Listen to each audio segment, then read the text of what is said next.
5 previous tutorial episodes, we've covered how to make and manipulate all the various pieces and types of lumber shown in this model.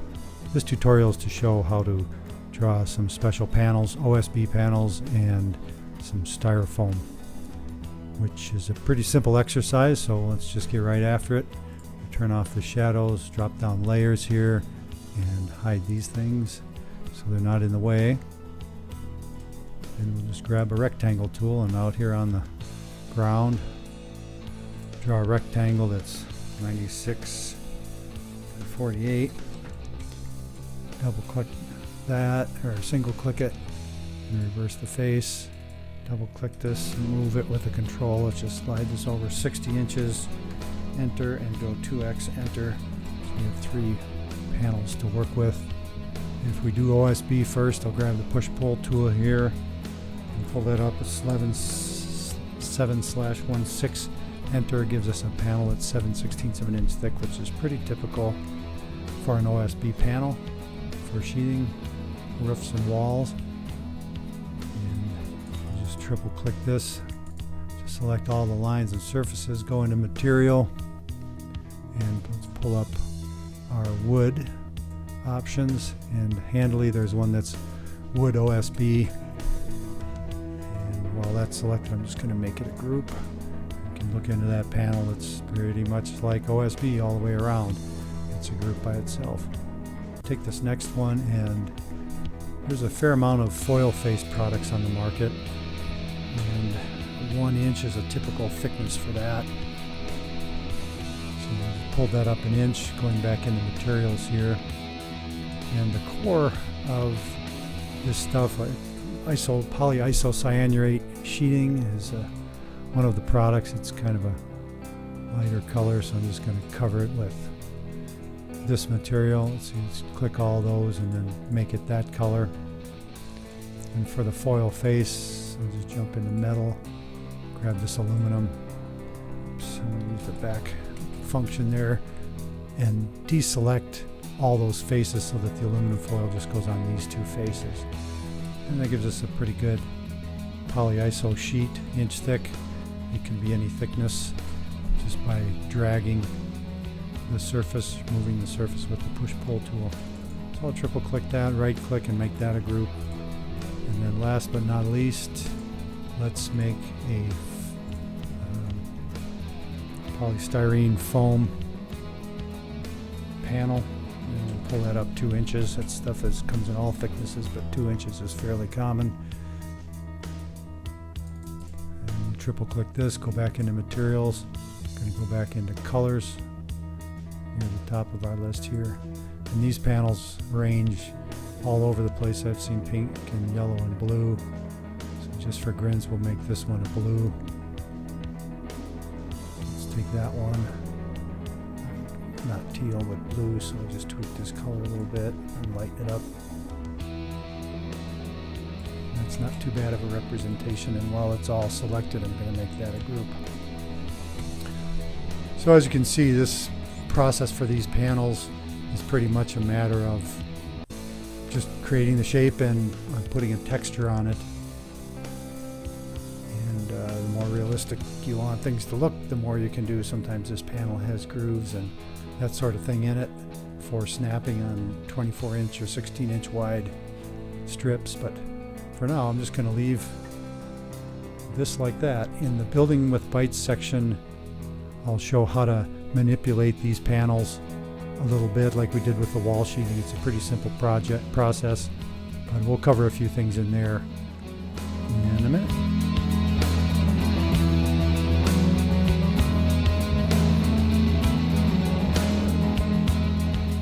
With these 3 types of panels created, we'll go through manipulating them and trimming them to fit, which is a pretty simple process, but I'll cover a few of the steps just as a refresher. Turning off the shadows, I'm going to drop down layers and hide our wall sheeting, and we'll resheet it with, let's work with this 2-inch foam just because we can. So I'm going to just take one of these, take a sheet of this by move and control. Place it here with the rotate tool in the red direction. Just pivot this up so it fits on the wall. You can see here that it doesn't fit the stud like that. And let's just duplicate this and move it up with the control so we have one to work with on the second row. And these could be placed horizontally or vertically. I'm just going vertical in here, or horizontal in here, just because principles for trimming and moving are the same. This all works pretty simple. I'm just going to click into this group and then index it to the face of a stud. I'm going to have to pivot around the back here to get it indexed, and then go another 0.75. That fits the sheet on there just fine. Can back out, move, control, slide the sheet over here, enter that group, move, flush that up at the end, and do the same for the second row here. Same set of steps.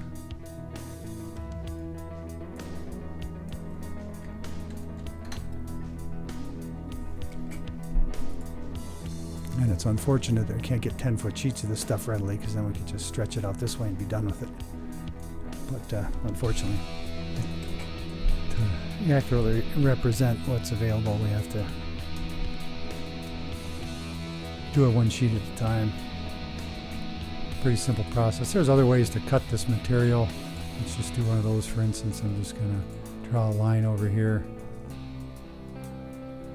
And, in this case, the blue axis. And then we can use this tool to just pull the sheet down this way till it disappears. And it looks like I missed my cue on this bottom sheet. No big deal. Trim that off.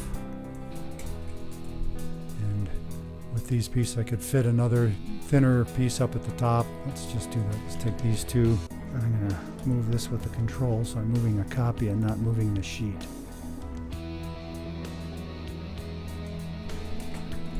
And in this case, I'm just going to go back, pull these down. This tool here, index it to the top.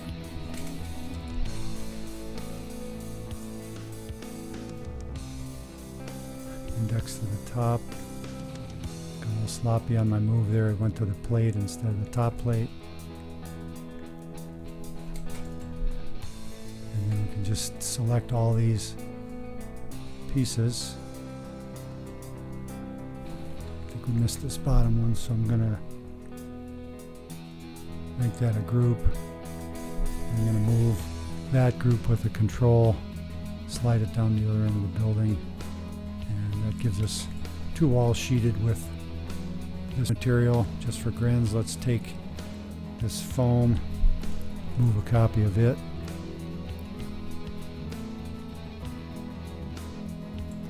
Indexing it on the corner of this other styrofoam here. While it's still selected, I'll just rotate it up in this green direction this time, 90 degrees. That puts a sheet on the wall. I'm going to move it over. This time I'm grabbing this, and as long as it's going in the green direction, I'll see if I can get it to land on the center of a stud. I had it there for a second.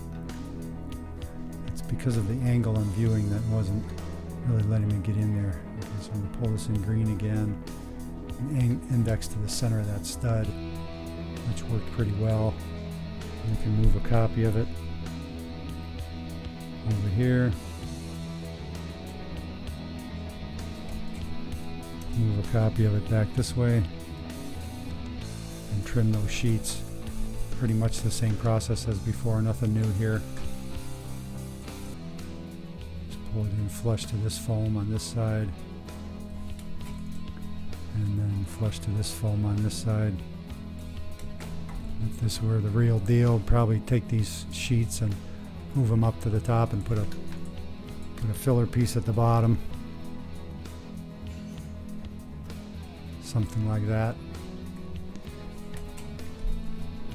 And that gives a pretty good idea of some of the methods available for manipulating this foam.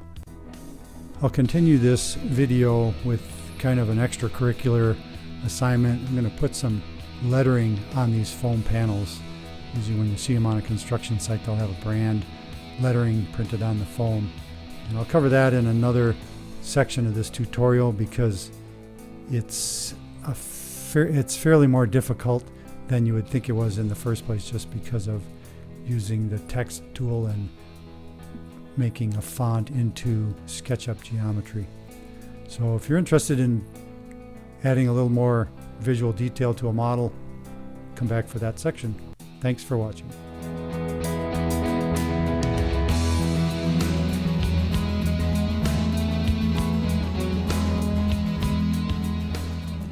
If you decided to stick around for this next tutorial section, welcome back.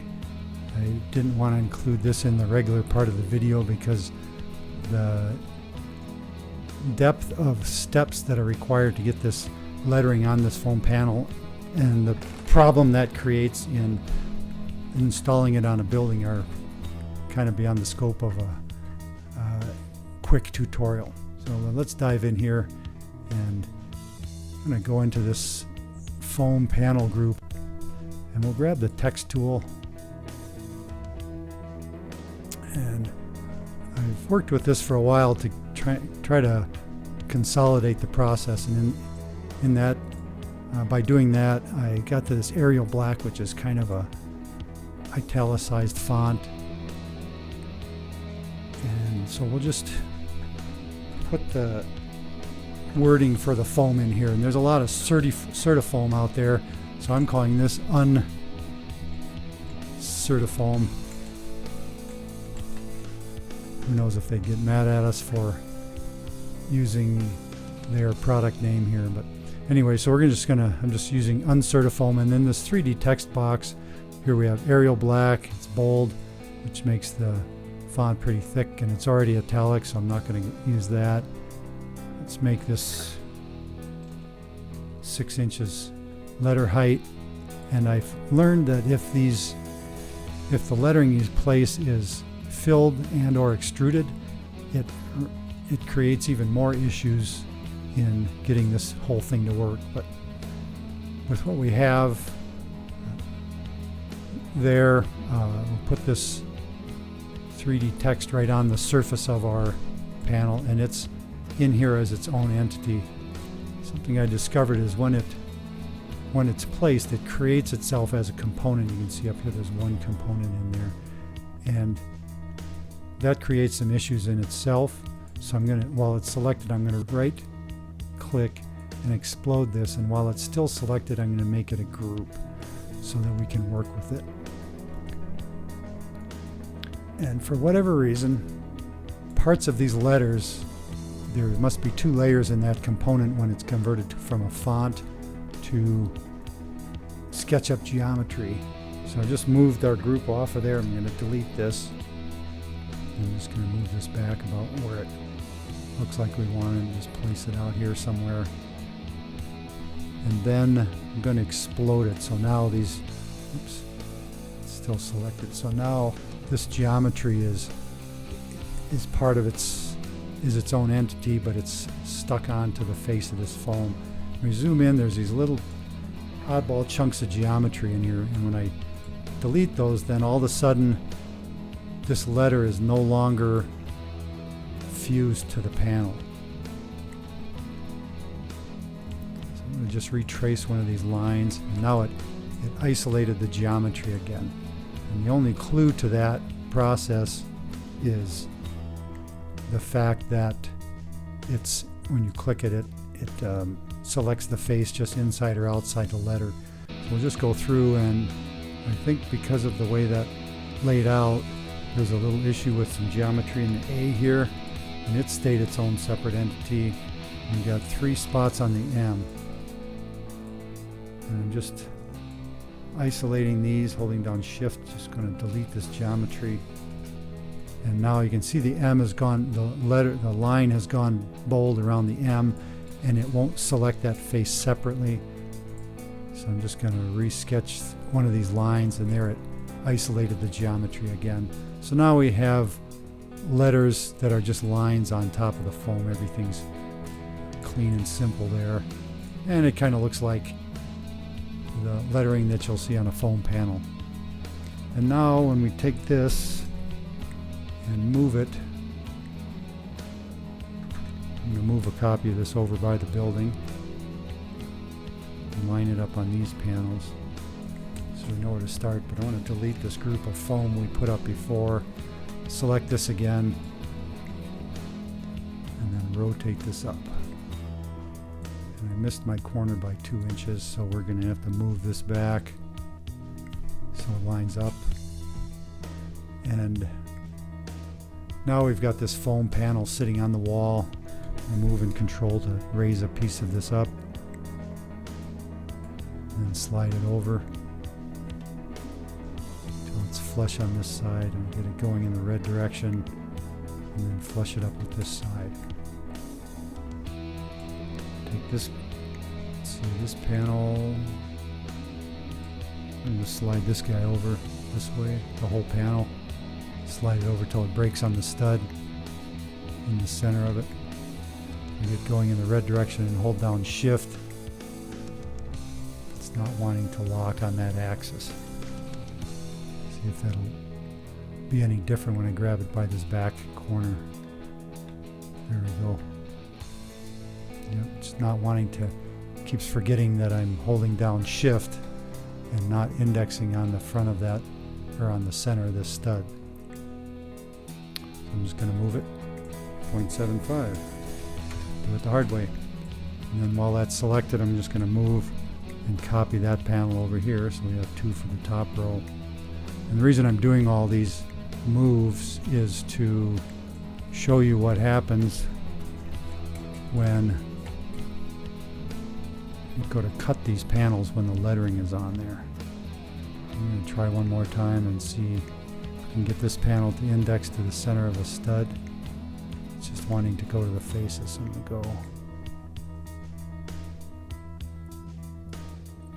in the red direction, 0.75, and then I'm just going to bump it another 16 inches. That's the long way around. And move a copy of this back next to itself. Okay, so now we have 4 of these panels to trim off. And every panel that needs to be trimmed is going to cut the letters somewhere. I want to show one item here, so I'm going to go into this and take just the letter geometry and move it to show that if the lettering isn't in the part of the panel that needs to be trimmed, it's very easy to just take this push-pull tool and trim the sheet. But if we try click into one of these other groups and try to do that by using the push-pull tool, it'll stop us on the face of the letter and we can't go any farther. So a great way to do this is to take the geometry on the end and then use the move tool instead. Grab a corner of this rectangle and slide it carefully over till it lines up with this panel. And now you can see how it's left all this letter geometry out here. And then we can go in and select the balance of the letter and get rid of it. So it's simple enough. If this level of detail is important to you, this is a decent way to go about it. And if this is senselessly overdone, well, don't worry about it. Just trimming these pieces off. I'll go into that. You can see how that got messed up because I did that move in 2 steps. So I'll go back and extend this out and get it right the first time. Just going to move this in. Make sure it stays in the red direction. There we go. And because this is a group, I can go in and select these items and get rid of them without affecting other pieces of geometry in the model. I'm just continuing to talk here while I go through the steps to trim these off. There's one more aspect of this putting lettering on that's a little surprisingly difficult to deal with. Left one little snippet of geometry there. Alright, there's some more out here. Let's get rid of these guys. There we go. So now that we have this foam done, if we select these pieces and make a group out of them, and then move and control to put those on the other end of the building like we did before. Now those two exist in the same place, so I got to delete the group we put there before, like that. But the writing's on the wrong side. There we go, pivot around. The writing's on the wrong side. Normally what I do in a case like that is to just take the sheets and scale them to a -1 and everything's hunky-dory, but in this case it makes all the lettering backwards. And if we then take and scale this direction in a -1, I didn't do that around the center. I'm going to go back and scale it while holding the control key, which will give us a mirror copy around the center. And today that's not working. So there's our foam panels. If we move them back over here where they belong, then the lettering is straightened out, but then the panels no longer break on the studs. So those are the things that you'll encounter if you put writing on the panel. And like I've said, I guess this is the third time now. If this isn't important, don't bother, because it's a lot of screwing around for a little effect, but it's also fun to kind of take your model up a notch and put some of this detail in. So for all the OCDC viewers like myself, I appreciate you sticking around for this additional tutorial, and we'll put some more stuff together for you before long. Thanks for watching.